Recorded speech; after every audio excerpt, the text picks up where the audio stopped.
Hello everyone, I am the Jack Bond Sleep Story, and I am here to help you today. I know you use this video to fall asleep, so before that, like the video and subscribe to the channel.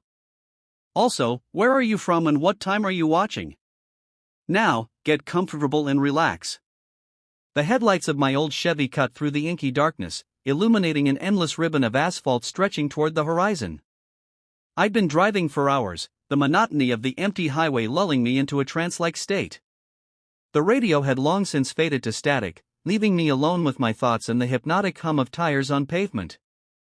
I glanced at the glowing green numbers on my dashboard clock, 2:37 a.m. Still a long way to go before I reached my sister's place in Tucson.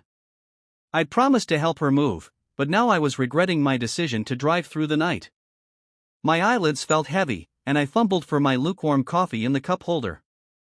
As I took a sip of the bitter liquid, a flicker of movement in my rearview mirror caught my attention. Headlights appeared in the distance behind me, growing larger as they approached. I felt a mixture of relief and unease. On one hand, it was comforting to know I wasn't completely alone out here in the middle of nowhere. But something about the way the car was rapidly closing the gap between us sent a shiver down my spine. Within minutes, the vehicle was right on my bumper. I squinted into the mirror, trying to make out any details, but all I could see was a dark silhouette in the glare of headlights. My hands tightened on the steering wheel as I waited for them to pass. The highway was wide open, there was no reason for them to tailgate like this. But they didn't pass. The car matched my speed exactly, staying mere feet from my rear bumper. I tapped my brakes, hoping they'd take the hint and back off. Instead, they seemed to inch even closer. My heart began to race. This wasn't normal behavior. I pressed down on the accelerator, pushing my old car faster. The speedometer crept up, 70, 75, 80 miles per hour. The car behind me kept pace effortlessly. I white-knuckled the steering wheel, my palms growing sweaty. "What the hell do you want?" I muttered, glancing nervously between the road ahead and my rearview mirror. After a few more minutes of this nerve-wracking pursuit, I spotted a sign for an upcoming rest area. My gas tank was still nearly full, but I decided to pull over anyway. Maybe this weirdo would just pass me by if I got off the road. I flicked on my turn signal and began to decelerate. To my surprise and relief, the headlights behind me dimmed as the car slowed down too. As I pulled into the rest area and found a parking spot, I watched the other vehicle continue down the highway, quickly disappearing into the darkness. I let out a long exhale, realizing I'd been holding my breath. "Get it together," I told myself, shaking my head. "You're letting your imagination run wild." The rest area was deserted. Just a small building with restrooms and vending machines surrounded by a few picnic tables. I stepped out of my car, stretching my legs and breathing in the cool night air. The silence was absolute, no traffic noise, no insects chirping, not even a breeze rustling the scraggly trees dotting the landscape. I headed for the restroom, fishing some change out of my pocket for the vending machines. As I pushed open the heavy metal door, the fluorescent lights flickered to life, humming faintly.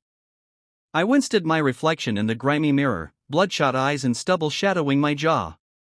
I splashed some cold water on my face, trying to wake myself up.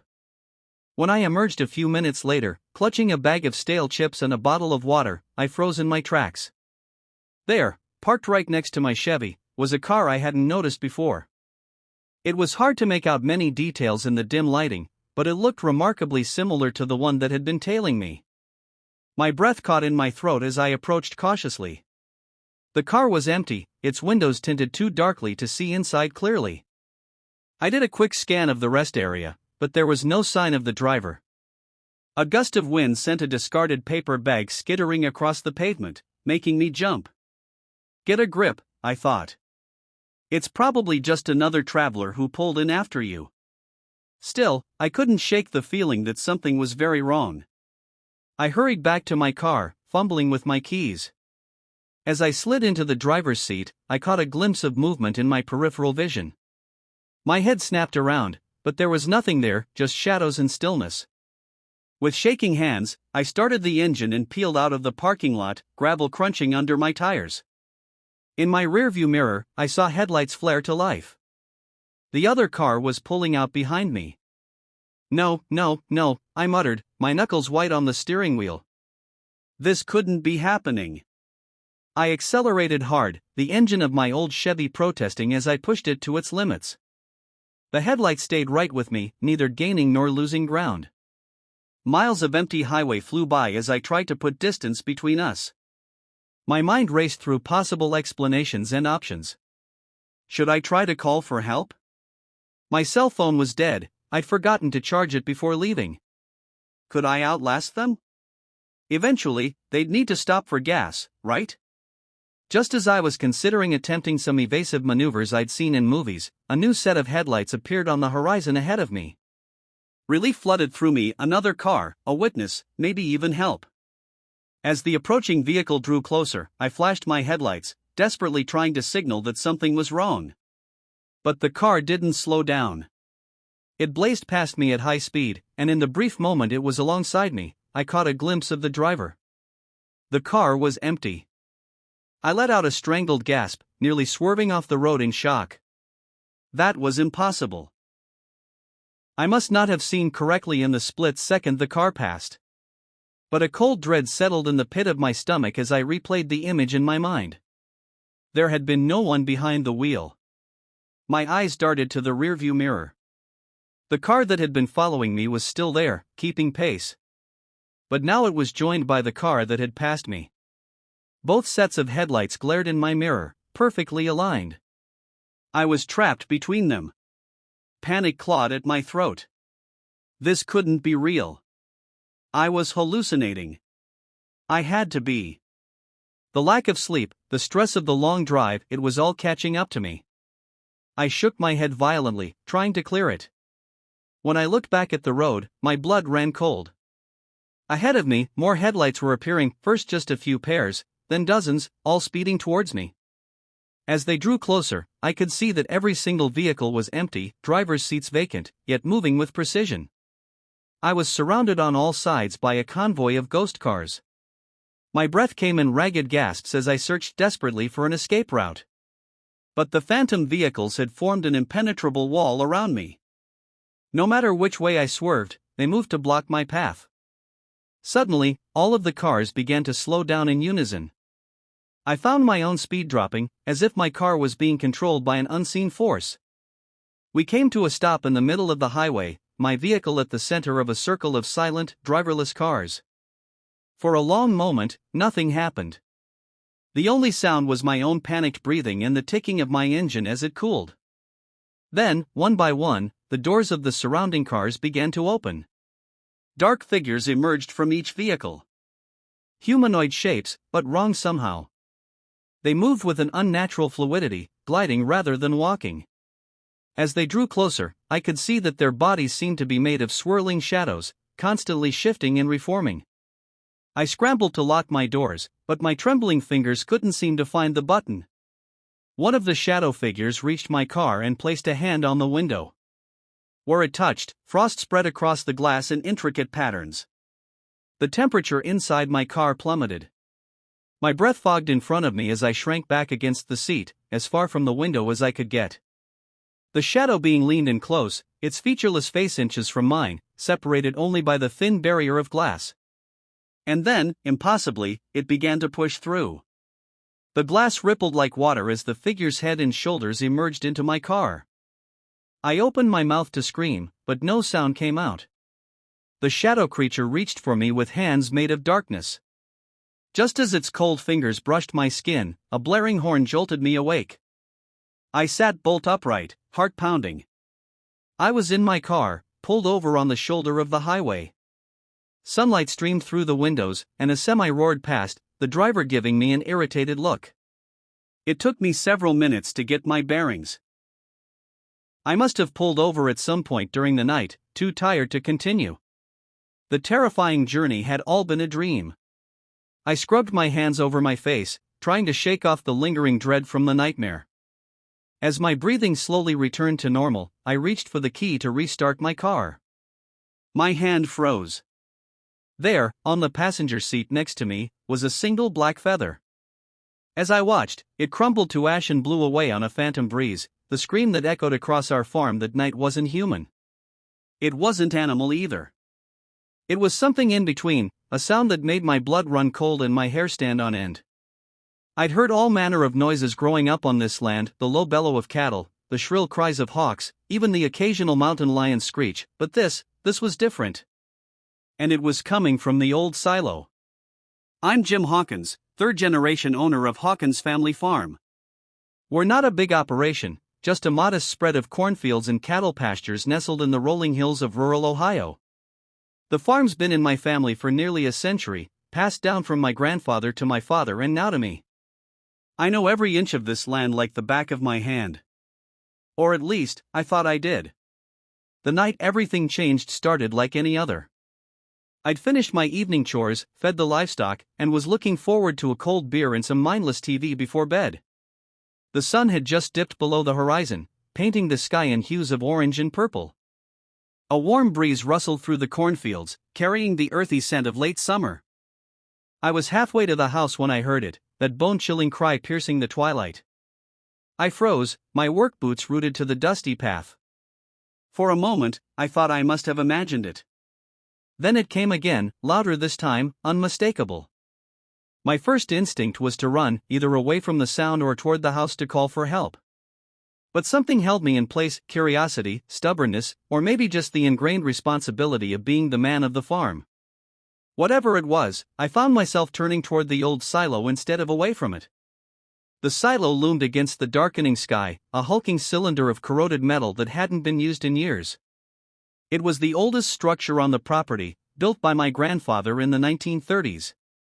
We'd switched to more modern grain storage decades ago, and the silo had stood empty ever since, a silent sentinel at the edge of the cornfields. As I approached, my footsteps crunching on gravel, an eerie silence fell over the farm. No crickets chirping, no distant low of cattle, just the sound of my own ragged breathing and the thudding of my heart in my ears. The silo's rusted door stood slightly ajar, creaking softly in the breeze. I hesitated, suddenly aware of how foolish this was. I had no weapon, no flashlight, nothing but my own 2 hands and a stubborn need to know what was going on in my own backyard. I pushed the door open wider, wincing at the screech of metal on metal. The interior was pitch black, the fading twilight unable to penetrate the silo's depths. I fumbled in my pocket for my phone, cursing under my breath when I realized I'd left it charging in the house. "Hello?"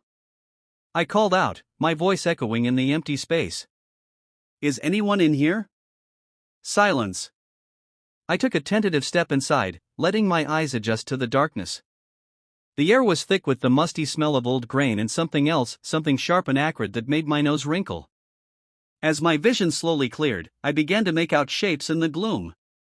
The concrete floor was littered with debris, old pieces of machinery, empty feed bags, rusted tools. But something else caught my eye, something that didn't belong. Scratches. Deep, jagged grooves carved into the metal walls of the silo. They started near the floor and ran upwards, some as high as I could see in the dim light. My mind reeled, trying to make sense of what I was seeing. What could have made marks like that, and why? I ran my hand over one of the scratches, feeling the roughness under my calloused fingers. Whatever had done this had been powerful. And desperate. A sound from above made me jerk my hand back. It was faint, barely audible, a scraping noise like something moving against metal. I tilted my head back, squinting into the darkness overhead. That's when I saw it. A ladder, running up the side of the silo all the way to the top. It was old, the metal rungs coated with rust, but it looked sturdy enough. And at the top, was that a flicker of movement? Before I could talk myself out of it, I was climbing. The rungs were cold under my hands, flakes of rust coming off on my palms. Every instinct screamed at me to turn back, to run from this place and never look back. But something drove me upward, a need to know that overpowered my fear. I was about halfway up when I heard the noise again, that inhuman cry that had first drawn me here. It was louder now, coming from directly above me. I froze, clinging to the ladder, my heart pounding so hard I thought it might burst from my chest. For a long moment, I stayed there, paralyzed between fear and curiosity. Then, slowly, I began to climb again, one rung at a time, my breathing ragged in the stillness of the silo. As I neared the top, a new sound reached my ears, a low, rhythmic thumping, like something heavy being dragged across metal. It was coming from the very top of the silo, just out of sight. I reached the final rung, my arms trembling with exertion and fear. Taking a deep breath, I poked my head up through the opening at the top of the ladder. What I saw there will haunt me for the rest of my days. The top of the silo was bathed in pale moonlight streaming through the open roof hatch. And there, in the center of the circular space, was something. It was vaguely humanoid in shape, but larger. Much larger. Its skin was a mottled gray, hanging in loose folds over a skeletal frame. Long, spindly limbs ended in claws that scraped against the metal floor with each movement, creating the dragging sound I'd heard. But it was the creature's face that made my blood run cold. Where I should have been, there were only dark, empty sockets. Its mouth was a gaping maw filled with rows of needle-sharp teeth, open wide in a silent scream. For a moment, we stared at each other, me frozen in horror and the creature, its eyeless gaze somehow fixed directly on me. Then it moved, faster than anything that size should be able to move, lunging towards me with impossible speed. I reacted on pure instinct, releasing my grip on the ladder and letting myself fall. The world spun around me as I plummeted through darkness. I hit the ground hard, the impact knocking the wind out of me. Pain shot through my body, but adrenaline pushed me to my feet. I stumbled toward the silo door, my vision blurry, ears ringing. Behind me, I could hear the creature descending, its claws screeching against metal as it climbed down the ladder with inhuman agility. I burst out of the silo, gasping in the cool night air. Without looking back, I ran. I ran faster than I've ever run in my life, across the fields toward the safety of the farmhouse. The sound of pursuit faded behind me, but I didn't slow down until I'd slammed and locked the door behind me. I spent the rest of the night huddled in my bedroom, every light in the house blazing, a loaded shotgun across my lap. As the first rays of dawn crept through the windows, I finally worked up the courage to look outside. The farm was quiet, peaceful in the early morning light. No sign of the horror I'd encountered. Part of me wanted to believe it had all been a nightmare, a hallucination brought on by stress and exhaustion. But I knew better. I called the sheriff that morning, trying to explain what I'd seen without sounding like a complete lunatic. To his credit, he listened patiently, then promised to send a deputy out to take a look around. They found nothing, of course. No creature, no scratches on the silo walls. The deputy gave me a look that was equal parts pity and suspicion, clearly thinking I was either crazy or pulling some kind of prank. But I know what I saw. I know what's out there, hiding in the darkness of that old silo. And every night since, as the sun dips below the horizon, I find myself staring out at that rusted cylinder, watching for any sign of movement. Because deep down, I know the truth. Whatever that thing was, it's still out there. Waiting. And someday, it will be back. The farm's been in my family for generations. This land is in my blood. But now, for the first time in my life, I'm thinking of selling, of packing up and leaving this place behind. Because some things, once seen, can't be unseen. And some horrors, once awakened, can never truly be put back to sleep. The scream that echoed across our farm that night wasn't human. It wasn't animal either. It was something in between, a sound that made my blood run cold and my hair stand on end. I'd heard all manner of noises growing up on this land, the low bellow of cattle, the shrill cries of hawks, even the occasional mountain lion's screech, but this was different. And it was coming from the old silo. I'm Jim Hawkins, third-generation owner of Hawkins Family Farm. We're not a big operation, just a modest spread of cornfields and cattle pastures nestled in the rolling hills of rural Ohio. The farm's been in my family for nearly a century, passed down from my grandfather to my father and now to me. I know every inch of this land like the back of my hand. Or at least, I thought I did. The night everything changed started like any other. I'd finished my evening chores, fed the livestock, and was looking forward to a cold beer and some mindless TV before bed. The sun had just dipped below the horizon, painting the sky in hues of orange and purple. A warm breeze rustled through the cornfields, carrying the earthy scent of late summer. I was halfway to the house when I heard it, that bone-chilling cry piercing the twilight. I froze, my work boots rooted to the dusty path. For a moment, I thought I must have imagined it. Then it came again, louder this time, unmistakable. My first instinct was to run, either away from the sound or toward the house to call for help. But something held me in place: curiosity, stubbornness, or maybe just the ingrained responsibility of being the man of the farm. Whatever it was, I found myself turning toward the old silo instead of away from it. The silo loomed against the darkening sky, a hulking cylinder of corroded metal that hadn't been used in years. It was the oldest structure on the property, built by my grandfather in the 1930s.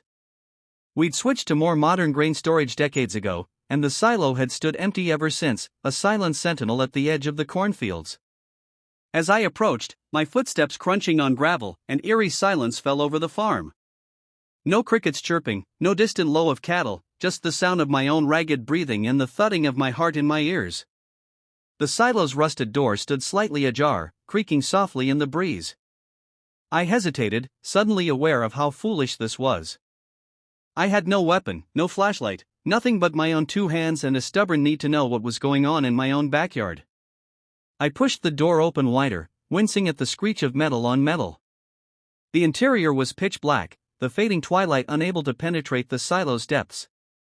I fumbled in my pocket for my phone, cursing under my breath when I realized I'd left it charging in the house. "Hello?" I called out, my voice echoing in the empty space. "Is anyone in here?" Silence. I took a tentative step inside, letting my eyes adjust to the darkness. The air was thick with the musty smell of old grain and something else, something sharp and acrid that made my nose wrinkle. As my vision slowly cleared, I began to make out shapes in the gloom. The concrete floor was littered with debris, old pieces of machinery, empty feed bags, rusted tools. But something else caught my eye, something that didn't belong. Scratches. Deep, jagged grooves carved into the metal walls of the silo. They started near the floor and ran upwards, some as high as I could see in the dim light. My mind reeled, trying to make sense of what I was seeing. What could have made marks like that, and why? I ran my hand over one of the scratches, feeling the roughness under my calloused fingers. Whatever had done this had been powerful. And desperate. A sound from above made me jerk my hand back. It was faint, barely audible, a scraping noise like something moving against metal. I tilted my head back, squinting into the darkness overhead. That's when I saw it. A ladder, running up the side of the silo all the way to the top. It was old, the metal rungs coated with rust, but it looked sturdy enough. And at the top, was that a flicker of movement? Before I could talk myself out of it, I was climbing. The rungs were cold under my hands, flakes of rust coming off on my palms. Every instinct screamed at me to turn back, to run from this place and never look back. But something drove me upward, a need to know that overpowered my fear. I was about halfway up when I heard the noise again, that inhuman cry that had first drawn me here. It was louder now, coming from directly above me. I froze, clinging to the ladder, my heart pounding so hard I thought it might burst from my chest. For a long moment, I stayed there, paralyzed between fear and curiosity. Then, slowly, I began to climb again, one rung at a time, my breathing ragged in the stillness of the silo. As I neared the top, a new sound reached my ears, a low, rhythmic thumping, like something heavy being dragged across metal. It was coming from the very top of the silo, just out of sight. I reached the final rung, my arms trembling with exertion and fear. Taking a deep breath, I poked my head up through the opening at the top of the ladder. What I saw there will haunt me for the rest of my days. The top of the silo was bathed in pale moonlight streaming through the open roof hatch. And there, in the center of the circular space, was something. It was vaguely humanoid in shape, but larger. Much larger. Its skin was a mottled gray, hanging in loose folds over a skeletal frame. Long, spindly limbs ended in claws that scraped against the metal floor with each movement, creating the dragging sound I'd heard. But it was the creature's face that made my blood run cold. Where I should have been, there were only dark, empty sockets. Its mouth was a gaping maw filled with rows of needle-sharp teeth, open wide in a silent scream. For a moment, we stared at each other, me frozen in horror and the creature, its eyeless gaze somehow fixed directly on me. Then it moved, faster than anything that size should be able to move, lunging towards me with impossible speed. I reacted on pure instinct, releasing my grip on the ladder and letting myself fall. The world spun around me as I plummeted through darkness. I hit the ground hard, the impact knocking the wind out of me. Pain shot through my body, but adrenaline pushed me to my feet. I stumbled toward the silo door, my vision blurry, ears ringing. Behind me, I could hear the creature descending, its claws screeching against metal as it climbed down the ladder with inhuman agility. I burst out of the silo, gasping in the cool night air. Without looking back, I ran. I ran faster than I've ever run in my life, across the fields toward the safety of the farmhouse. The sound of pursuit faded behind me, but I didn't slow down until I'd slammed and locked the door behind me. I spent the rest of the night huddled in my bedroom, every light in the house blazing, a loaded shotgun across my lap.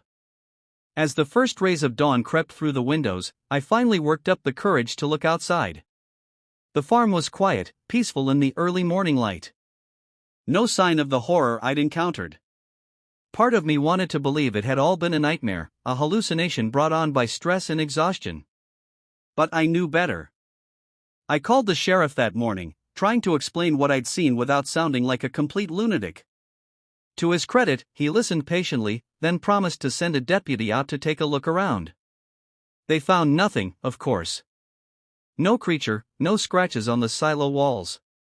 The deputy gave me a look that was equal parts pity and suspicion, clearly thinking I was either crazy or pulling some kind of prank. But I know what I saw. I know what's out there, hiding in the darkness of that old silo. And every night since, as the sun dips below the horizon, I find myself staring out at that rusted cylinder, watching for any sign of movement. Because deep down, I know the truth.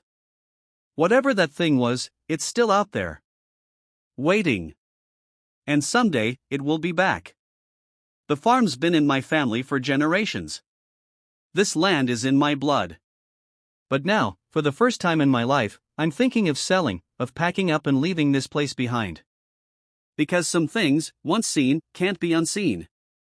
And some horrors, once awakened, can never truly be put back to sleep. At the moment I saw those blood-stained hands, I knew I'd made a terrible mistake. But by then, it was already too late. The sun was setting, my phone was dead, and I was stranded on a lonely stretch of road with a stranger whose smile didn't quite reach his eyes.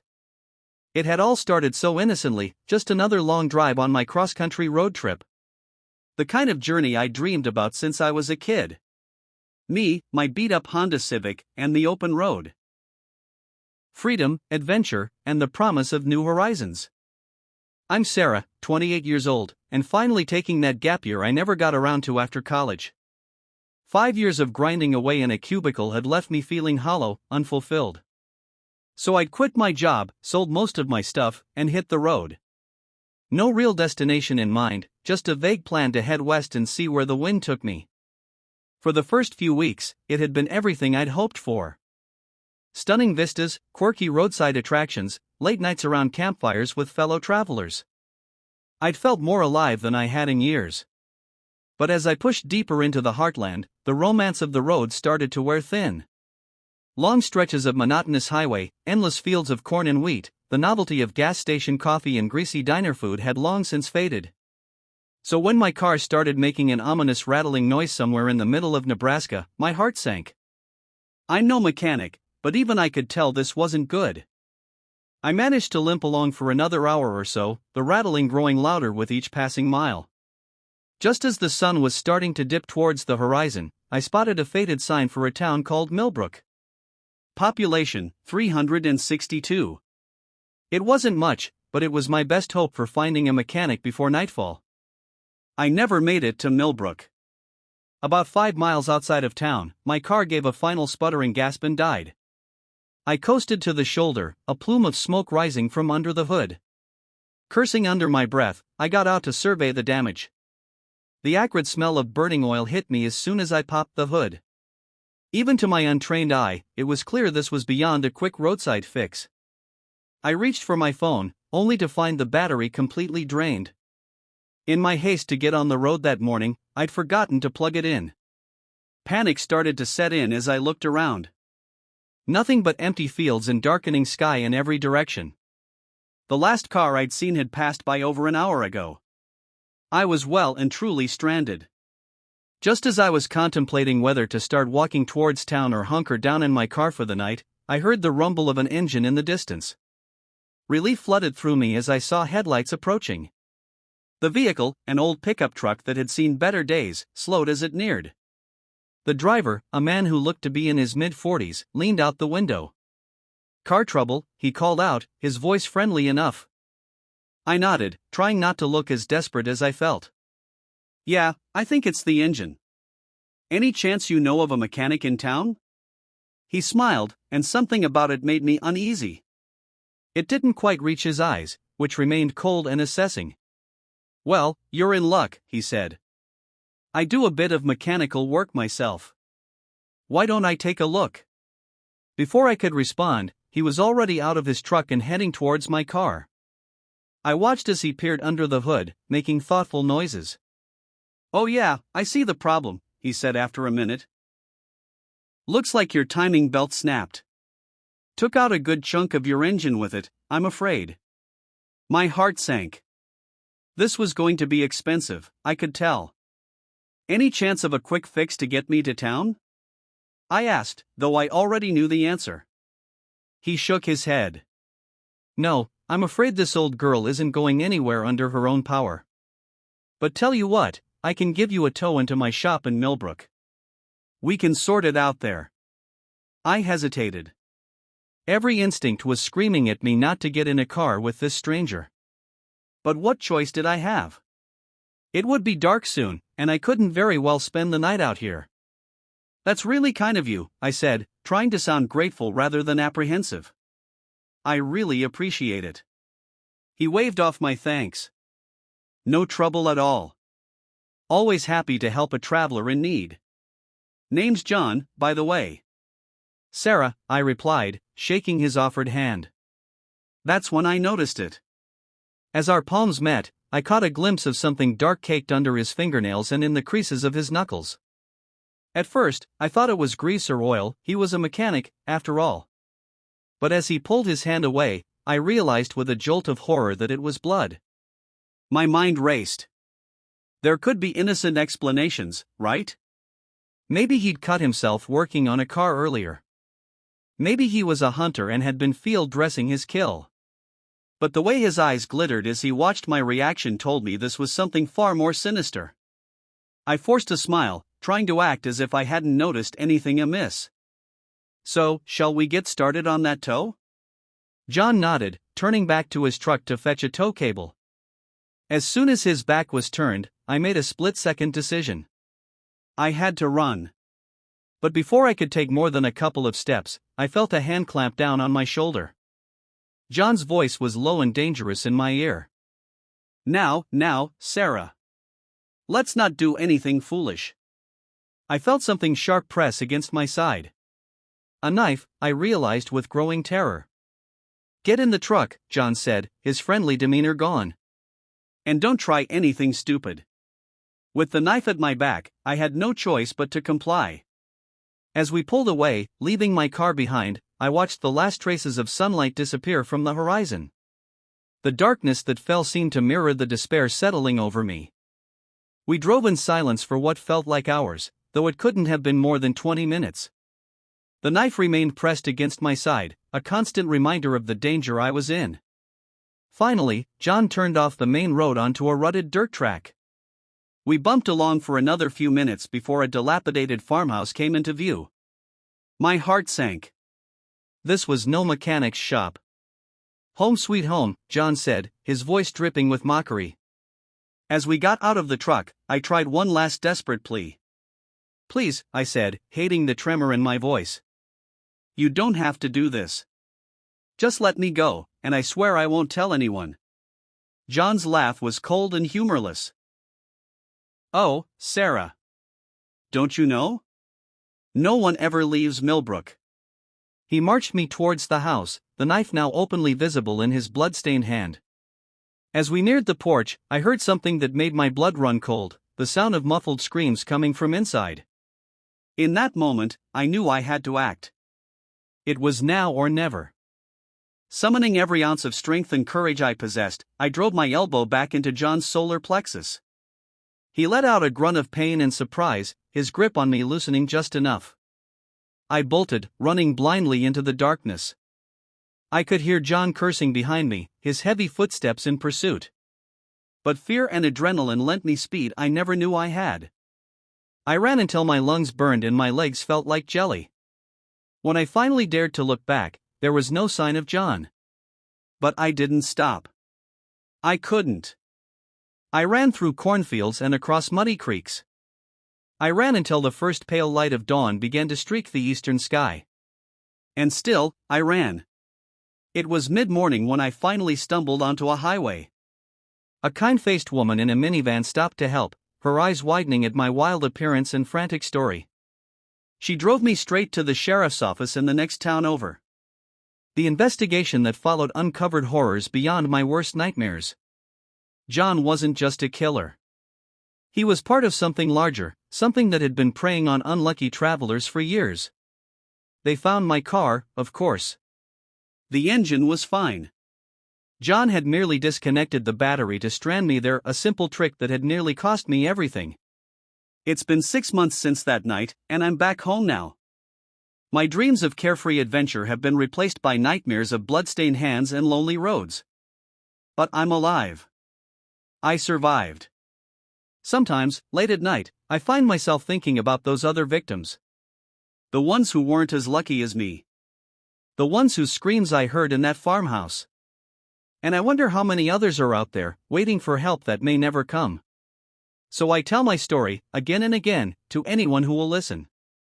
Because maybe, just maybe, it will save someone else from making the same mistakes I did. From trusting too easily. From ignoring their instincts. Because out there, on the open road, freedom and danger often walk hand in hand. And sometimes, the real monsters aren't hiding under your bed. They're waiting by the side of the road, ready to offer you a helping hand. The first time I noticed something was amiss was when I found a single lone black hair on my pillow. It wouldn't have been strange except I'm blonde, and I was traveling alone. That's when I realized the nightmare had already begun right here in the middle of paradise. My name is Emma, and this was supposed to be the trip of a lifetime. A 2-week Caribbean cruise to celebrate my 30th birthday and my recent promotion. I'd saved for months, splurging on a balcony cabin with ocean views. The brochure had promised sun-drenched days, star-filled nights, and memories to last a lifetime. What it didn't mention was the terror that would keep me awake at night, wondering if I'd make it off this floating city alive. The cruise started off perfectly. I boarded the massive ship, the SS Oceanic Dream, with a sense of awe and excitement. My cabin was everything I'd hoped for, spacious, with a private balcony overlooking the sparkling Caribbean. I spent that first day exploring the ship, marveling at the multiple pools, the lavish restaurants, the bustling casino. It felt like I'd stepped into another world, one where my everyday worries couldn't touch me. That evening, I met my cabin neighbor, a friendly older woman named Margaret. She was a cruise veteran, regaling me with stories of her past voyages. We made plans to meet for breakfast the next morning.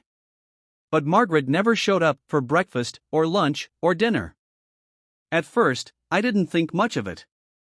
It was a big ship, after all, with plenty to do. Maybe she'd made other friends or was sleeping off a late night at the casino.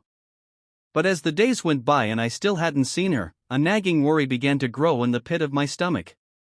On the third day, I decided to ask the cabin steward if he'd seen Margaret. His response sent a chill down my spine.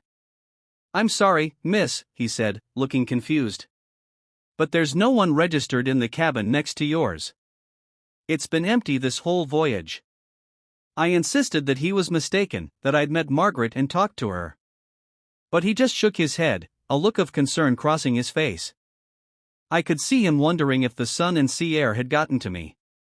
That night, I lay awake in my cabin, listening intently for any sound from next door. The walls on these ships were thin, I should have been able to hear something. But there was nothing. Just silence. Unable to sleep, I stepped out onto my balcony, hoping the fresh air would clear my head. That's when I saw it. A flicker of movement in the cabin next door. a shadow passing behind the curtains. Someone was in there. My heart racing, I rushed to my cabin door, determined to knock on Margaret's door and get to the bottom of this. But as I reached for the handle, I froze. There, stuck to the outside of my door, was a Polaroid photo. It showed me sleeping in my bed, taken from inside my cabin. Panic seized me. Someone had been in my room while I slept. Someone was watching me. With trembling hands, I locked and bolted my door, then wedged a chair under the handle for good measure. I spent the rest of the night huddled in the corner of my cabin, jumping at every creak and groan of the ship. When morning finally came, I went straight to ship security. I showed them the photo, told them about Margaret, begged them to investigate. But the head of security, a stern-faced man named Johnson, seemed more annoyed than concerned. "We take the safety of our passengers very seriously," he said, in a tone that suggested the opposite. "But we've checked the logs. The cabin next to yours is unoccupied. There is no passenger named Margaret on this cruise. As for the photo, well, are you sure you didn't take it yourself?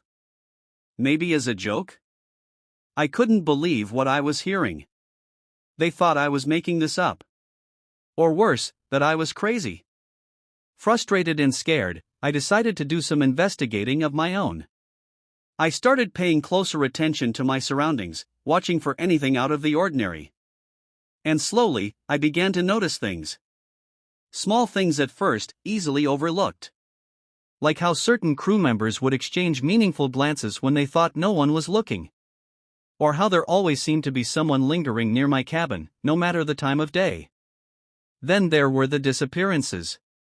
Not just Margaret.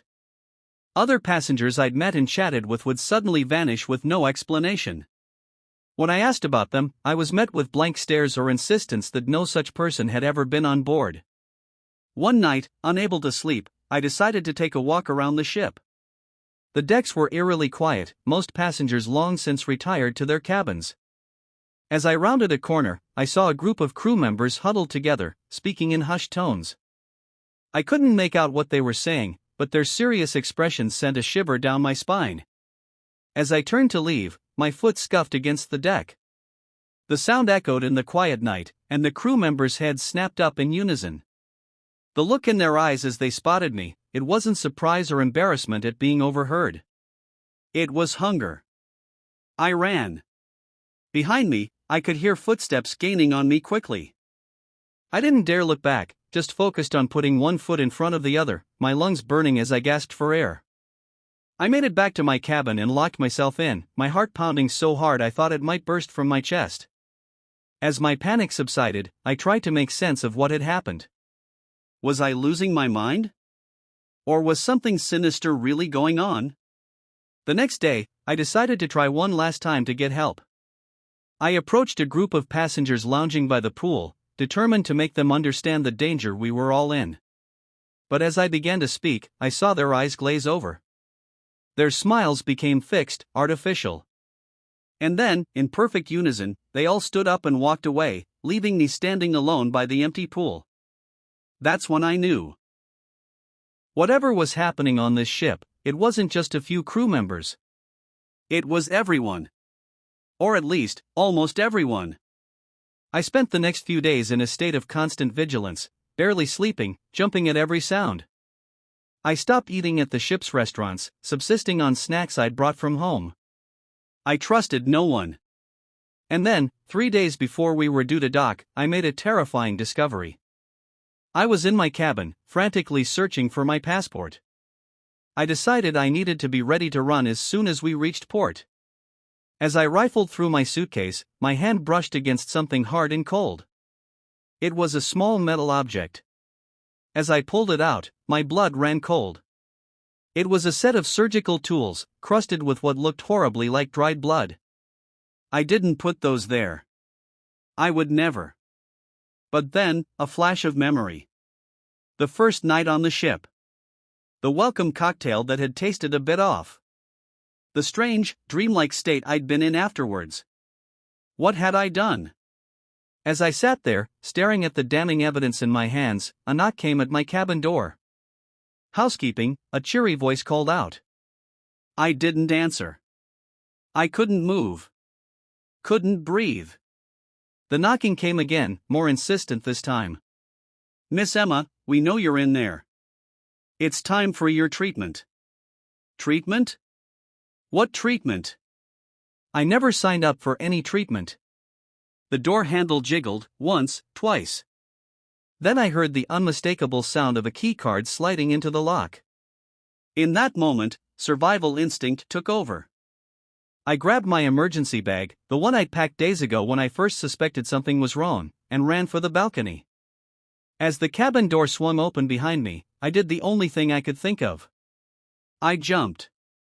The shock of the cold water jolted me back to reality. I surfaced, gasping for air, and looked up at the towering hull of the ship. I could see figures on my balcony, pointing down at me.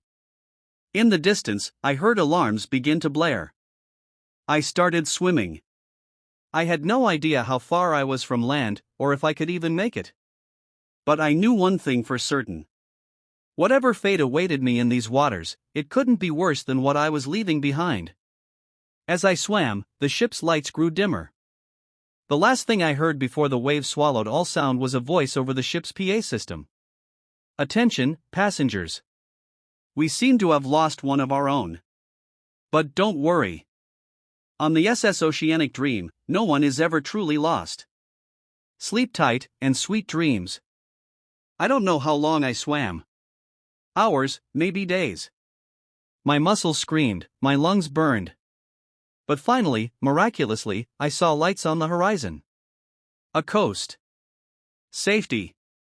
As I dragged myself onto the beach, I knew my ordeal wasn't over. Who would believe my story? A ship full of people involved in, what? Some kind of cult? A massive conspiracy? Even I wasn't sure I believed it. But I knew what I'd seen. What I'd experienced. And I knew I had to warn others. So I'm telling my story now, to anyone who will listen. Because somewhere out there, the SS Oceanic Dream is still sailing. Still claiming passengers. And not everyone will be as lucky as I was. If you're planning a cruise, do me a favor. Double-check your itinerary. And if you see a ship called the Oceanic Dream, run. Run as fast as you can. Because on that ship, the nightmare is all too real. The first time we saw the symbols carved into the trees, we laughed it off as some hiker's idea of a joke. By the time we realized the truth, we were already lost in a maze of ancient pines with something watching us from the shadows, something that didn't want us to leave. My name's Alex, and I've been an avid hiker for most of my 28 years. I thought I'd seen it all. Treacherous mountain paths, unexpected wildlife encounters, even the occasional rescue mission for less experienced trekkers. But nothing could have prepared me for what happened in the depths of Blackwood National Forest. It was supposed to be a routine weekend trip. My best friend Jake and I had been planning this hike for months, poring over maps and trail guides, eager to explore one of the most remote areas of the forest. We'd both grown up near Blackwood, but this particular region had always been off limits. Too dangerous, too easy to get lost in, the rangers said. But we were experienced, confident, maybe a little too confident, as it turned out. We set out early on a crisp Saturday morning, the air thick with the scent of pine and damp earth. The first few hours were everything we'd hoped for: challenging terrain, breathtaking views, and a sense of true wilderness that's hard to find these days. It was around midday when things started to feel off. "Hey, Alex," Jake called out, his voice tinged with confusion. "Come check this out." I backtracked a few steps to where he was standing, staring at a massive old-growth pine. At first, I didn't see what had caught his attention. Then my eyes focused on a series of symbols carved deep into the bark. They weren't like any trail markers I'd ever seen. Intricate spirals and angular lines formed patterns that seemed to shift the longer I looked at them. It was unsettling, to say the least. "Weird," I muttered, running my fingers over the grooves. They felt older than they looked, the edges worn smooth by time. "Probably just some bored kids playing around." Jake nodded, but I could see the doubt in his eyes. "Yeah, probably. Let's keep moving." We pushed on, trying to shake off the strange feeling those symbols had left us with. But as the afternoon wore on, we started noticing more of them. Every few hundred yards, we'd spot another tree marked with those bizarre carvings. And something else was bothering me, though I couldn't quite put my finger on it. It wasn't until Jake mentioned it that I realized what was wrong. "Alex," he said, his voice low and tense. "Have you heard any birds lately? Or anything?" I stopped in my tracks, listening intently. He was right. The forest had gone completely silent. No birdsong, no rustle of small animals in the underbrush, nothing but the sound of our own breathing and the crunch of leaves under our boots. A chill ran down my spine that had nothing to do with the cooling air. "Maybe we should turn back," I suggested, trying to keep the growing unease out of my voice. "We can always try this trail another day." Jake nodded eagerly, clearly as unsettled as I was. We consulted our map and GPS, plotting the quickest route back to the trailhead. But as we started to retrace our steps, nothing looked familiar. The trees seemed to press in closer, their branches reaching out like gnarled fingers. Shadows deepened, despite it being early afternoon. And those symbols, they were everywhere now, carved into nearly every tree we passed. After an hour of increasingly panicked hiking, we had to face the truth. We were lost. "This is impossible," Jake muttered, frantically checking his GPS. "We should have hit the main trail by now. It's like the whole forest has changed." I was about to respond when a twig snapped somewhere behind us. We both whirled around, hearts pounding. "Hello?" I called out, my voice sounding small and scared in the oppressive silence. "Is someone there?" No response. But I could have sworn I saw movement in the shadows between the trees. A flicker of something that didn't move like any animal I'd ever seen. "We need to get out of here," Jake whispered, his face pale. "Now." We picked a direction and started walking, trying to move as quietly as possible while still covering ground quickly. The feeling of being watched was overwhelming now. Every few minutes, I'd catch a glimpse of movement out of the corner of my eye, only to find nothing there when I turned to look. As the light began to fade, panic set in. We were not equipped for a night in the forest, especially not whatever this place had become. Our flashlights cast eerie shadows as we pushed on, jumping at every rustle and crack in the darkness. That's when we heard it. A sound that I still hear in my nightmares. It started as a low hum, almost below the threshold of hearing. But it grew louder, resolving into something that was almost like words. Almost, but not quite.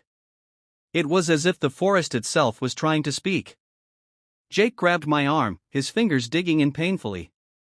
"Tell me you hear that," he said, his voice shaking. I nodded, too terrified to speak. The not quite words seemed to be coming from all around us now, rising and falling in a rhythm that made my head spin. And then, cutting through the otherworldly sound, came a scream. A human scream, filled with terror and pain. It came from somewhere ahead of us, deeper in the forest. We stood frozen, caught between the instinct to run and the ingrained need to help someone in trouble. "We have to check it out," I said finally, hating myself even as the words left my mouth. "What if someone's hurt?" Jake looked like he wanted to argue but nodded grimly. We moved forward slowly, every step feeling like we were walking deeper into a trap. The screaming had stopped, replaced by a heavy, anticipatory silence. We came to a small clearing, our flashlights illuminating a scene that defied explanation. In the center of the clearing stood a massive, ancient tree. Its trunk was wider than any I'd ever seen, twisted and gnarled with age. And carved into every inch of its bark were those symbols, more intricate and alien than ever. But it was what was at the base of the tree that turned my blood to ice. A collection of objects that had no business being this deep in the wilderness. Watches, phones, wallets, dozens of them, arranged in a careful circle around the tree. Personal belongings from other hikers, other people who had wandered into this part of the forest and never made it out. "We need to go," Jake whispered, tugging at my sleeve. "Now, Alex. We need to go right now." I nodded, unable to tear my eyes away from the grisly display. As we turned to leave, my flashlight beam caught something moving at the edge of the clearing. A figure, tall and impossibly thin, stepped out from behind a tree. It looked almost human but wrong. Its limbs were too long, its movements too fluid. And its face, or its face should have been, was nothing but smooth, blank skin. A scream caught in my throat as more figures emerged from the darkness. 3, 5, a dozen of them, all with that same blank, featureless face. They began to move towards us with an unnatural grace, the not-quite words growing louder. We ran. Branches whipped at our faces as we tore through the underbrush, blind panic driving us forward. I could hear them behind us, moving through the forest with inhuman speed. The symbols on the trees seemed to glow in the darkness, pulsing in time with the alien chant that filled the air. I don't know how long we ran. It could have been minutes or hours. Time seemed to lose all meaning in that nightmare forest. But suddenly, miraculously, we burst out onto a paved road. We didn't stop running until we reached Jake's car, parked at the trailhead. As we sped away, I looked back at the forest. For a moment, I thought I saw those blank faces watching us from between the trees. Then they were gone, and it was just a normal forest again. We drove straight to the ranger station, babbling our story to increasingly skeptical-looking officers. They searched the area we described but found nothing out of the ordinary. No symbols, no clearing, no evidence that anything strange had happened at all. Part of me wanted to believe we'd imagined it all, some sort of shared hallucination brought on by exhaustion and dehydration. But I know what I saw. What I felt. It's been 6 months since that day, and I haven't set foot in any forest since. Jake's the same way. We don't talk about what happened, but I can see the lingering fear in his eyes. The same fear I feel every time I look at the trees lining my suburban street and wonder what might be hiding behind them. I'm telling this story now as a warning. If you ever find yourself in Blackwood National Forest, or any wilderness, really, and you start to notice strange symbols carved into the trees, don't dismiss them. Don't laugh them off like we did. Turn around. Get out while you still can. Because there are things in this world that defy explanation. Things that live in the deep, dark places of the forest. Things that are always watching, always waiting for unwary travelers to wander just a little too far off the beaten path. And if you hear whispers in the woods that sound almost, but not quite, like words, run. Run and don't look back. Because in some forests, getting lost is the least of your worries. I've always loved small towns, the way everyone knows everyone and the streets feel safe no matter the time of day. But my perspective changed after I spent the summer in Ashford. What I thought would be a peaceful escape turned into a haunting memory that still keeps me up at night. It all began when I accepted a summer job at the Ashford Public Library. I just finished my sophomore year of college and wanted something quiet and different from the bustling city life I was used to. Ashford was perfect, quaint, picturesque, and surrounded by dense, green woods that seemed to stretch endlessly in every direction. The library itself was a charming old building with creaky wooden floors and towering shelves packed with books that smelled of history and time. My duties were simple: reshelve books, assist the occasional visitor, and tidy up at closing. For the first few weeks, it was everything I'd hoped for. I spent my days immersed in stories, sipping coffee by the large bay windows that overlooked Main Street. But then, things started to change. It began with the ledger. Every night, before closing, I was required to check the visitor's ledger to ensure all guests had left the building. Most days, there were only a handful of names. But one evening, as I flipped through the pages, I noticed something odd. At the very bottom of the day's entries, in neat, old-fashioned handwriting, was the name Eleanor Drayton. I didn't think much of it at first. But when I looked around, the library was empty. No one had signed out, and I hadn't seen anyone matching that name all day. Still, I chalked it up to a mistake or someone forgetting to sign out and went about locking up. The next day, I found the same name in the ledger. This time, it was signed at 9 p.m., exactly when the library closed. Again, there was no sign of anyone named Eleanor Drayton, and the building was completely empty. A chill ran down my spine, but I dismissed it as a coincidence. By the end of the week, Eleanor Drayton's name was in the ledger every night, always at closing, always in that same neat handwriting. I finally asked Mrs. Calloway, the elderly librarian who had worked there for decades, about it. Her face went pale, and she whispered, "You're seeing Eleanor's name?" I nodded, confused. Who is she? Mrs. Calloway hesitated before speaking. Eleanor Drayton was a regular here many years ago. A sweet girl, always with her nose in a book. But she passed away. A tragic accident in the woods behind the library. That name, it's impossible. She's been gone for over 50 years. My stomach dropped. Was someone playing a cruel joke? Or was there something more sinister at play? That night, as I locked up the library, I felt an overwhelming sense of unease. The shadows seemed darker, the air heavier.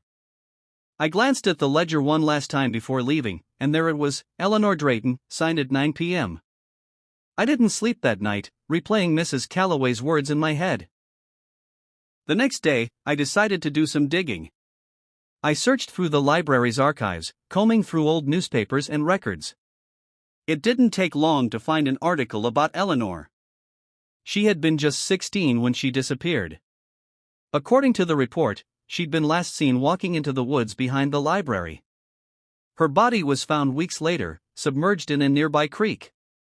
The cause of death was drowning, but the circumstances were mysterious. No one knew why she'd gone into the woods or how she'd ended up in the creek. As I read the article, a strange sensation washed over me, as if I were being watched. I looked up, but the library was empty. Shaking off the feeling, I decided to visit the woods after my shift. I told myself it was just curiosity, a desire to see the place where Eleanor had met her tragic end. But deep down, I think I wanted answers. That evening, as the sun dipped below the horizon, I made my way into the woods. The air grew colder the deeper I went, and the dense canopy above blocked out what little light remained. I followed a narrow trail, my flashlight casting eerie shadows on the trees. After about 20 minutes, I reached the creek mentioned in the article. The water was dark and still, reflecting the pale moonlight. I stood there for a moment, unsure of what I was expecting to find. That's when I heard it. A soft, melodic humming, coming from somewhere nearby. My heart pounded as I scanned the area with my flashlight. "Hello?" I called out, my voice trembling. The humming stopped. The silence that followed was deafening, pressing down on me like a weight. Then, from the corner of my eye, I saw movement. A figure standing on the opposite bank of the creek. She was young, dressed in a simple white dress that seemed to shimmer in the moonlight. Her long dark hair fell over her shoulders, and her eyes locked onto mine with an intensity that made my blood run cold. "Eleanor?" I whispered, barely able to speak. She didn't answer, but she stepped closer to the edge of the water, her bare feet making no sound. Panic surged through me, and I stumbled back, nearly dropping my flashlight. When I looked up again, she was gone. I didn't wait to see if she would return. I ran, crashing through the underbrush, branches clawing at my arms and face.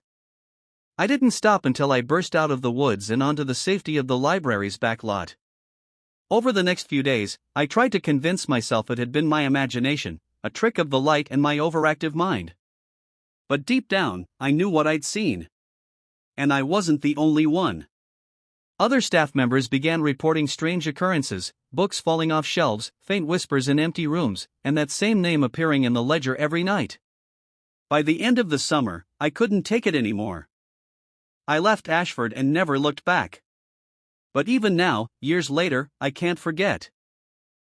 Sometimes, I'll hear a faint humming in the dead of night, or catch a glimpse of a shadow out of the corner of my eye. And I'll wonder if Eleanor has followed me, if she's still searching for something, or someone. So if you ever find yourself in Ashford, be wary of the library and the woods behind it. And if you see the name Eleanor Drayton, don't stay past closing. Because some spirits don't rest, and some stories are far from over. When I moved into my new apartment, the last thing I expected was to discover a secret hidden within its walls. It wasn't the apartment of my dreams, but it was affordable and conveniently close to work.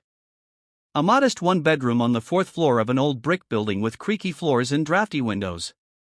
The kind of place that had character, as the realtor put it. But there was one thing she didn't mention, the door. The first time I noticed it was during my second week there. I was rearranging furniture in the living room when I bumped into the bookshelf. It shifted slightly, revealing a thin, almost imperceptible seam in the wall behind it. Curious, I moved the bookshelf aside and found what looked like a door, its edges blending seamlessly with the rest of the wall. There was no handle, just a small keyhole and a faint outline that marked its frame. My initial reaction was excitement. A secret door? It felt like something out of a mystery novel. But as I stood there staring at it, a strange unease crept over me. The air around the door felt different, colder somehow. And the keyhole, it seemed to almost beckon, as if daring me to try and open it. I spent the rest of the day obsessing over the door. I tried to push it, pull it, even pry it open with a screwdriver, but it wouldn't budge. I searched the entire apartment for a key, turning drawers and closets inside out, but found nothing. That night, I dreamed about the door. In the dream, I was standing in front of it, holding a small, ornate key. When I inserted the key into the lock and turned it, the door swung open to reveal a dark, endless corridor. The walls were lined with flickering candles, their flames casting eerie shadows that seemed to dance and writhe. As I stepped inside, a voice whispered my name, soft and chilling. I woke up drenched in sweat, my heart pounding. Over the next few days, I couldn't stop thinking about the door. It became an obsession, consuming my thoughts and distracting me from work. I started researching the building, hoping to find some clue about its history. But apart from being old and somewhat neglected, there was nothing unusual about it. No mysterious past, no reports of secret rooms or hidden passages. Then, one evening, as I was getting ready for bed, I heard it, a faint tapping sound coming from behind the door. My blood ran cold. I froze, straining to listen. The tapping continued, rhythmic and deliberate, as if someone or something was trying to get my attention. "Hello?" I called out, my voice trembling. The tapping stopped. For a moment, there was silence. Then, a whisper. So faint I could barely hear it, but unmistakably coming from the other side of the door. "Let me out." My heart felt like it had stopped. I backed away slowly, my eyes fixed on the door. "Who's there?" I managed to choke out. No response. Just the oppressive silence and the lingering chill in the air. I didn't sleep that night. Every creak and groan of the old building set my nerves on edge. I kept my eyes on the door, half expecting it to burst open at any moment.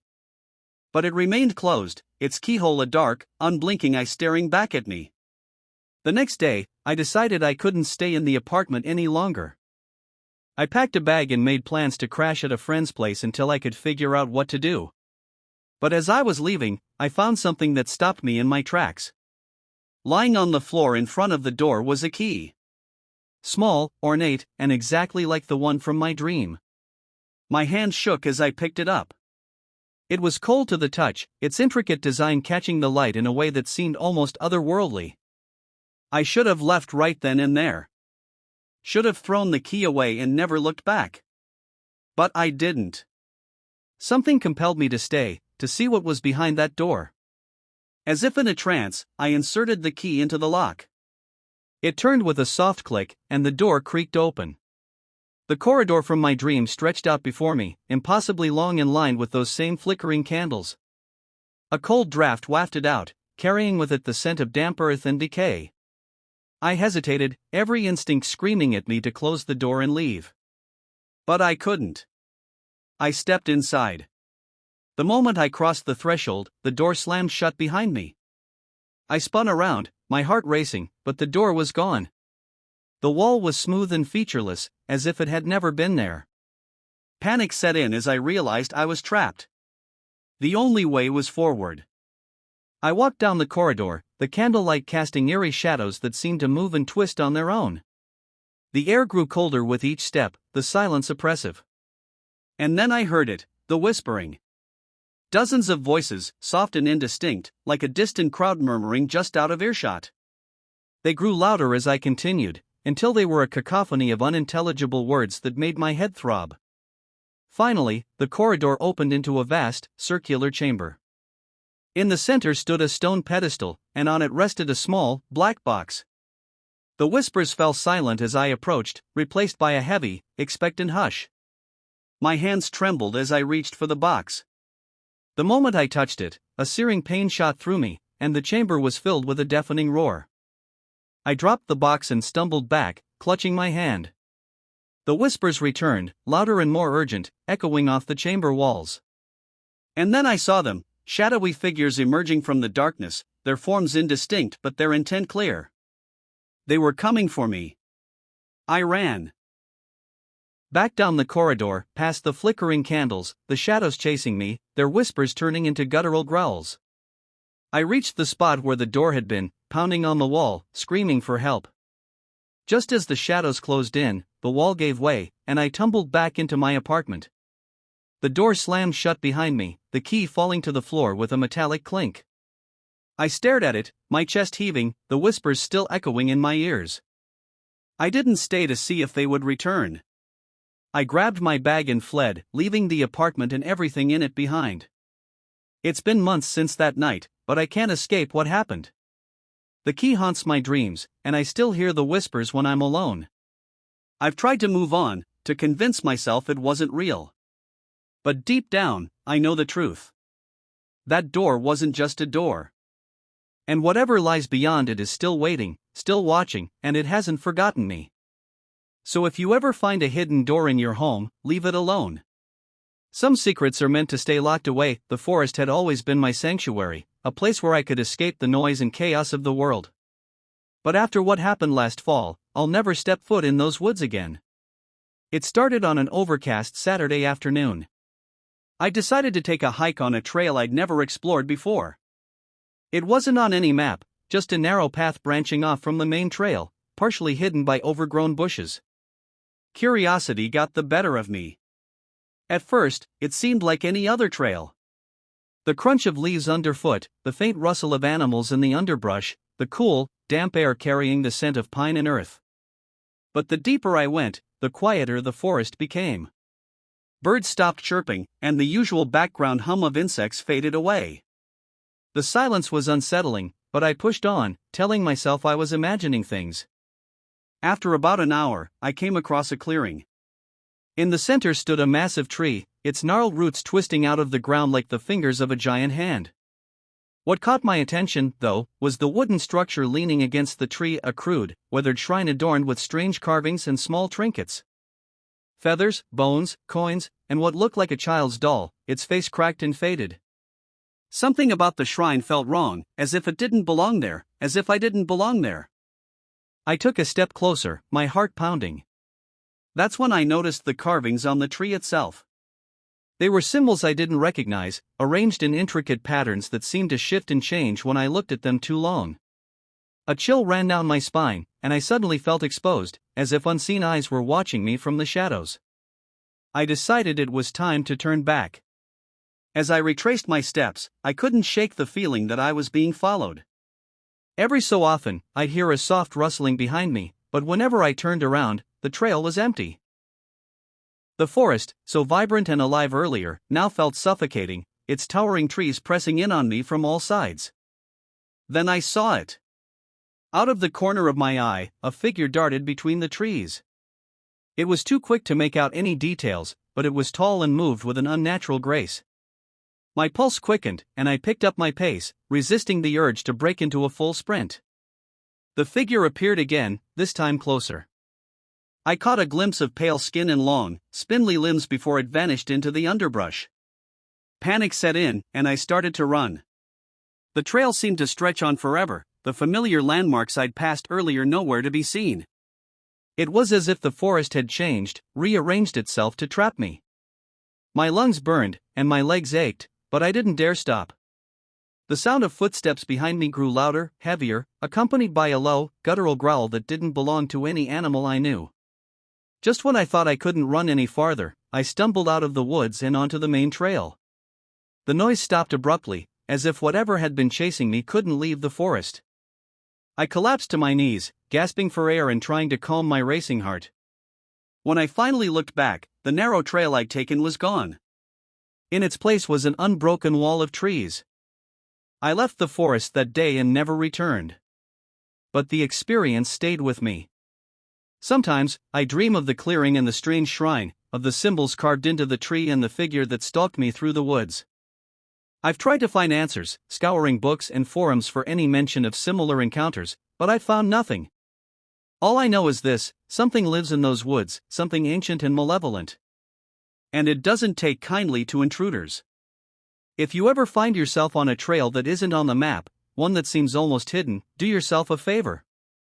Don't follow it. Some paths are meant to stay unexplored. It started with the phone calls, always at the same time each night. At exactly 2:33 a.m., my phone would ring, jolting me awake. The first few times, I ignored it, assuming it was a wrong number or some prank. But when it kept happening, I decided to answer. "Hello?" I mumbled, my voice thick with sleep. There was no response. Just silence, heavy and oppressive. Then, just as I was about to hang up, a faint whisper came through the line. I couldn't make out the words, but the tone sent a shiver down my spine. It was pleading, desperate. After a few seconds, the line went dead. The calls continued every night, and each time, the whisper grew louder, more insistent. I started dreading the sound of my phone ringing, knowing it would be another sleepless night. I tried blocking the number, but the calls still came, always from unknown. I even changed my number, but somehow, they found me. My friends told me to ignore it, to turn my phone off at night. But the calls weren't the only thing. Strange things began happening around my apartment. Doors I knew I'd closed would be ajar. Lights flickered even though the wiring had been checked. And then there were the shadows, fleeting glimpses of movement in my peripheral vision that vanished when I turned to look. One night, after yet another sleepless evening of pacing my apartment, I decided to investigate. I stayed up, phone in hand, waiting for the call. At exactly 2:33 a.m., it came. My heart raced as I answered, bracing myself for the whisper. This time, the voice was clear. "Help me," it said, the words distorted as if coming from a great distance. "Who are you?" I demanded, my voice shaking. "What do you want?" The line crackled, and then the voice came again, more urgent. "Help me. It's here." "What's here?" I asked, but the line went dead. That was the last call I received. But the strange occurrences didn't stop. In fact, they escalated. Objects moved on their own. I'd leave a book on the coffee table and find it on the kitchen counter. The temperature in my apartment would plummet without warning, my breath visible in the freezing air. One night, I woke up to find my bedroom door wide open.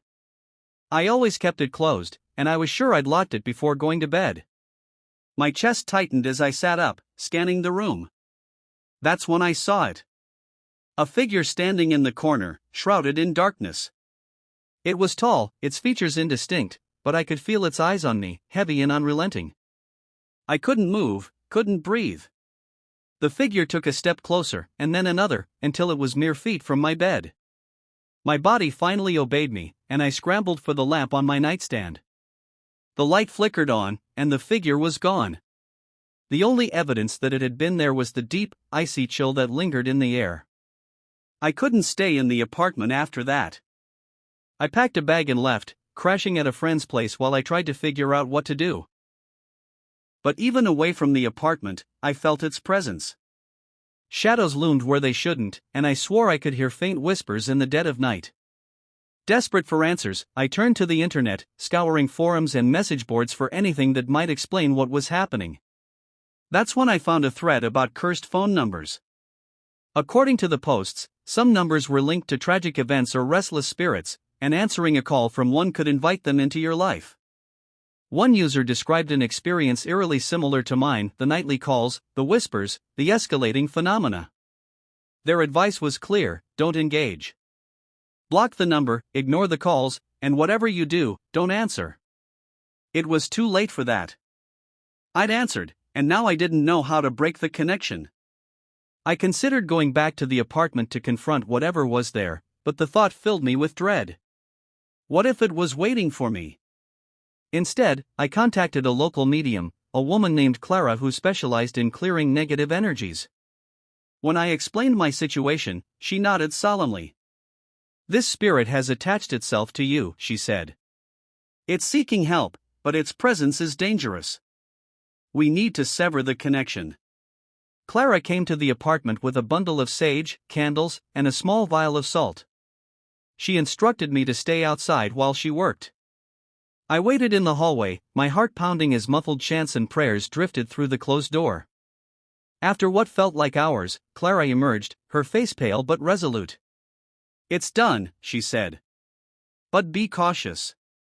These things have a way of lingering. I returned to the apartment, and for the first time in weeks, it felt normal. The air was warm, the shadows were just shadows, and the oppressive feeling was gone. I thought it was over. But last night, my phone rang. It was 2:33 a.m. I stared at the screen, my hands trembling. Unknown. I didn't answer. Instead, I turned off the phone and sat in the darkness, waiting. The ringing stopped, but the silence that followed was heavier than ever. And then, just as I was beginning to relax, I heard it. A faint whisper, coming from the corner of the room. Help me. Growing up, I never believed in ghosts. My friends and I used to laugh at the old stories people told about haunted houses and restless spirits. But that was before I spent the summer at my grandmother's house. It was a sprawling, Victorian-era mansion nestled deep in the woods, miles from the nearest town. I'd always thought it was beautiful, with its ornate woodwork, stained glass windows, and wraparound porch. But something about it had always felt off. My grandmother had lived there alone since my grandfather's death years ago, and she seemed perfectly content. When she invited me to stay for the summer, I thought it would be a chance to get away from the city and spend some quality time with her. I had no idea what I was walking into. From the moment I arrived, I noticed strange things. It started small, objects not where I'd left them, faint whispers in empty rooms, doors that wouldn't stay closed. My grandmother brushed it off, saying the house was old and had its quirks. But the longer I stayed, the harder it became to ignore. One night, I was lying in bed, struggling to fall asleep, when I heard it. A soft, rhythmic tapping, coming from somewhere above me. My room was on the top floor, and the only thing above it was the attic.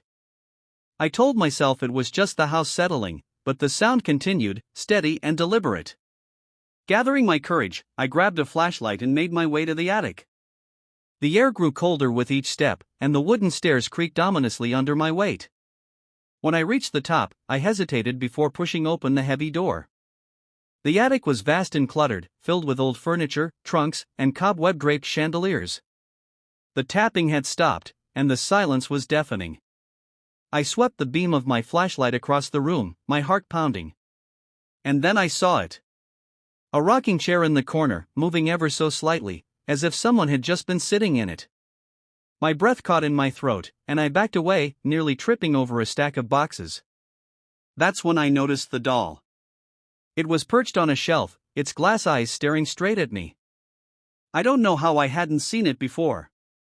It was old, its dress yellowed with age, and its porcelain face was cracked. But what made my blood run cold was its expression. Its painted lips were curled into a smile, but it wasn't a pleasant smile. It was knowing, almost mocking.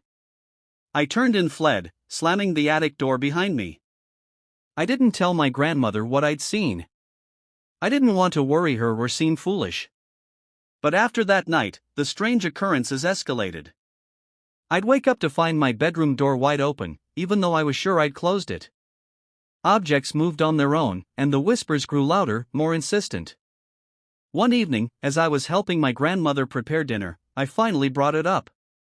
"Grandma, do you ever hear things in the house?" I asked hesitantly. She paused, her knife hovering over a carrot. "What kind of things?" "I don't know," I said. "Tapping, whispers, like someone's here." Her face darkened, and for a moment, I thought she wasn't going to answer. Then she said, "This house has a history, dear. There are memories here. Some of them aren't kind." Before I could ask what she meant, she changed the subject, and I didn't press her. But her words stayed with me. That night, I decided to confront whatever was haunting the house. Armed with my flashlight and a sense of determination, I climbed back up to the attic. The air was thick, almost suffocating, and the tapping had started again, louder this time. The rocking chair was still, but the doll was gone. My pulse quickened as I scanned the room. "Who's there?" I called out, my voice trembling. The tapping stopped, replaced by a low, guttural growl that seemed to come from everywhere at once. I froze, my flashlight shaking in my hand. And then I saw it. A shadow, darker than the surrounding darkness, moving towards me. Its shape was indistinct, shifting and writhing like smoke, but its presence was overwhelming. I stumbled back, tripping over a box and falling to the floor. The shadow loomed over me, and I felt a crushing weight, as if the air itself was pressing down on me. Just when I thought I couldn't take it anymore, a blinding light filled the room. The shadow recoiled, and the weight lifted. I looked up to see my grandmother standing in the doorway, holding a lit candle and murmuring something under her breath. The shadow retreated, dissolving into the darkness, and the room fell silent. My grandmother helped me to my feet, her expression grim. "I was hoping it wouldn't come to this," she said. "But now you know the truth. This house, it's not just old. It's angry." She wouldn't say more, only that we needed to leave. We packed our things that night and left the house before dawn. My grandmother moved in with my parents, and the mansion on the hill was left to crumble. I've since tried to learn more about the house's history, but the records are sparse, and the locals are tight-lipped. All I know is that something happened there, something terrible, and its echoes still linger. I haven't been back, and I never will. But sometimes, in the dead of night, I dream of the shadow and the doll with its mocking smile. And I wonder if the house is still watching, waiting for someone new to step through its doors. It was supposed to be a fresh start, a new beginning after everything that had happened. My husband and I had moved to the small coastal town of Blackwater to escape the noise and chaos of the city. We bought a charming old house near the cliffs, overlooking the ocean. It was a fixer-upper, sure, but we were ready for the challenge. Or so we thought. From the moment we moved in, I felt uneasy. The house was cold, even on warm days, and no amount of repairs seemed to fix the drafts that whispered through the halls. At night, the sound of the ocean, which I'd initially found soothing, began to feel oppressive, like a low growl that never stopped. It wasn't long before the strange occurrences began. Lights flickered even though we'd updated the wiring. Objects disappeared, only to reappear in places we hadn't left them. And then there were the voices. Faint murmurs that seemed to come from the walls, too quiet to make out but impossible to ignore. My husband, ever the skeptic, dismissed it all as the quirks of an old house. "It's just settling," he'd say, or "you're overthinking it." But I knew better. I could feel it, a presence, something watching us, waiting. One night, I woke to the sound of footsteps in the hallway. At first, I thought it was my husband, but when I reached over, he was still in bed, sound asleep. My heart pounded as I listened to the slow, deliberate steps, moving closer to our bedroom. I wanted to wake him, but fear kept me frozen. The footsteps stopped just outside our door, and the handle rattled, as if someone was trying to get in. I held my breath, waiting for the door to open, but it never did. The next morning, I told my husband what had happened. He laughed it off, saying it was probably just the wind or the house settling again. But I could see the unease in his eyes. He wasn't as convinced as he wanted me to believe. Determined to get to the bottom of things, I started researching the house's history. What I found made my blood run cold. The house had belonged to a man named Edgar Hale, a reclusive artist who had vanished over 50 years ago. According to local legend, Edgar had become obsessed with capturing the essence of the sea in his paintings. He'd spent years working in isolation, refusing to let anyone see his work. Then, one day, he disappeared. No one knew what had happened to him, but rumors swirled. Some said he'd gone mad and walked into the ocean. Others claimed he'd been taken by something from the depths. Intrigued and more than a little frightened, I decided to explore the house further. In the basement, hidden behind a rotting wooden panel, I found a small room. The air inside was damp and salty, and the walls were lined with shelves filled with jars. Each jar contained a strange, dark liquid that seemed to shimmer and shift when I looked at it. In the center of the room was an easel, and on it was a canvas covered with a cloth. My hands trembled as I pulled the cloth away. The painting beneath was unlike anything I'd ever seen. It depicted the ocean, but not as I'd ever known it. The waves were alive, writhing with shadows that looked almost human. In the center of the painting was a figure, tall and indistinct, its face hidden but its presence undeniable. As I stared at it, I felt a pull, as if the painting was drawing me in. The sound of the ocean grew louder, filling my ears until it was all I could hear. I stumbled back, the cloth falling from my hands, and fled the basement. That night, the voices grew louder, more insistent. They called my name, whispering it over and over until I thought I would scream. My husband finally admitted he'd heard them too, and we decided to leave the house, at least for a while. But as we packed, the air grew colder, and the lights flickered violently. The sound of the ocean was deafening, a roar that seemed to come from within the house itself. And then, the painting appeared. It was in our living room, propped against the wall, even though I'd left it in the basement. The figure in the painting was clearer now, its face still hidden but its gaze unmistakable. It was watching us. We left that night, driving until we reached a motel miles away. But even there, we couldn't escape. The voices followed us, whispering through the thin walls, and I swore I saw shadows moving just beyond the edge of the light. Desperate, I contacted a paranormal investigator, a woman named Lila who came highly recommended. She agreed to meet us at the house. When we arrived, Lila immediately sensed the presence. "This isn't just a haunting," she said, her voice grave. "It's a tether. Something is tied to this place, and it's using the painting as a conduit." She performed a cleansing ritual, burning sage and chanting words I didn't understand. The house groaned and shuddered, and for a moment, I thought it might collapse. Then, just as suddenly, everything went still. The air felt lighter, and the oppressive weight that had hung over the house was gone. Lila warned us to destroy the painting, to take it far from the house and burn it. But when we returned to the basement, the painting was gone. We searched every inch of the house, but it had vanished. We sold the house shortly after and moved as far from Blackwater as we could. But even now, I can't shake the feeling that it's not over. Sometimes, I hear the sound of the ocean, faint and distant, even though we live hundreds of miles from the coast. And in my dreams, I see the painting. The figure in the center is clearer now, its face almost visible. And I know, deep down, that it's waiting for me.